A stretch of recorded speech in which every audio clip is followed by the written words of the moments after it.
విజ్ఞాన శాస్త్రం యొక్క ప్రక్రియ నైపుణ్యాల పోషణ. శాస్త్రీయ పద్ధతి విచారణ ద్వారా ప్రశ్నలు వేసి దాని ద్వారా సమాచారం సేకరించడం అనేది జీవశాస్త్రం ముఖ్య లక్షణం. శాస్త్రవేత్తలు ఉపయోగించే నైపుణ్యాలను శాస్త్రీయ ప్రక్రియ నైపుణ్యాలు, సైన్స్ ప్రాసెస్ స్కిల్స్ అని అంటారు. ఈ తరం యువతకు జీవశాస్త్రం జ్ఞానార్జనకి కాకుండా విచారణ మరియు ప్రక్రియ నైపుణ్యాలను అవలంబించడానికి తోడ్పడుతుంది.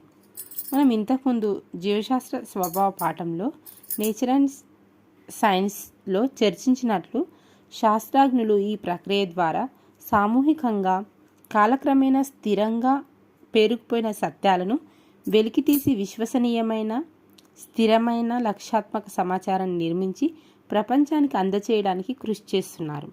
ఈ నైపుణ్యాలు యువతను వివిధ రకాల ఆలోచనలు, అభిప్రాయాలు, నమ్మకాలు, విలువలను కలిగి ఉన్న బాధ్యతాయుతమైన వ్యక్తులుగా అభివృద్ధి చెందడానికి దోహదం చేస్తాయి. ఇవి దీర్ఘకాలికంగా ఉపయోగపడతాయి. ఈ నైపుణ్యాలలో జ్ఞానేంద్రియాలన్నింటినీ ఉపయోగించడం వల్ల సంతోషకరమైన, సమర్థవంతమైన అభ్యసన అనుభవాన్ని ప్రత్యక్షంగా పొందుతారు.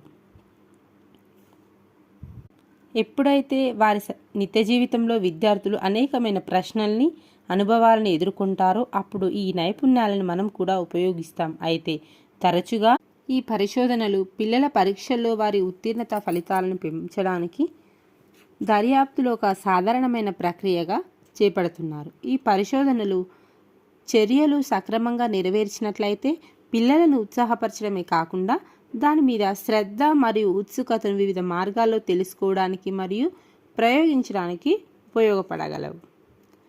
ఏమవుతుందో, ఏమి కనుగొనాలో అనే ప్రశ్నల సమాధానాలను వెతికే ప్రయాణంలో విద్యార్థులు చురుగ్గా ప్రక్రియల్లో పాల్గొంటారు.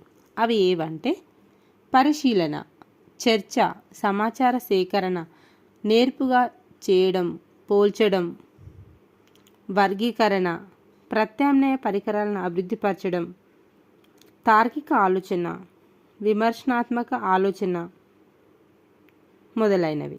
ఈ విధంగా విద్యార్థులను ఉత్సాహపరిచినట్లయితే వారు ప్రయోగాలు చేయడమే కాకుండా మంచి ఫలితాన్ని సాధించగలరు. వీటి వల్ల విద్యార్థులు శారీరక ప్రక్రియలే కాకుండా మానసిక ప్రక్రియలు కూడా పెంపొందించుకుంటారు. ఉదాహరణకి పిల్లలకి అవకాశం కల్పించినట్లయితే ప్రకృతిలోని సహజ దృగ్విషయాలు, కిరణజన సంయోక్రియ, విత్తనాలు మొలకెత్తడం, బాష్పీభవనం, కిణ్వన ప్రక్రియ, జీవక్రియలు, ఆక్సీకరణ, ఆహారం విషతుల్యం కావడం, పాశ్చరైజేషన్, ఫలదీకరణ, జంతు వృక్ష పరిణామాలు మొదలైన నైపుణ్యాలను పరిశీలిస్తారు.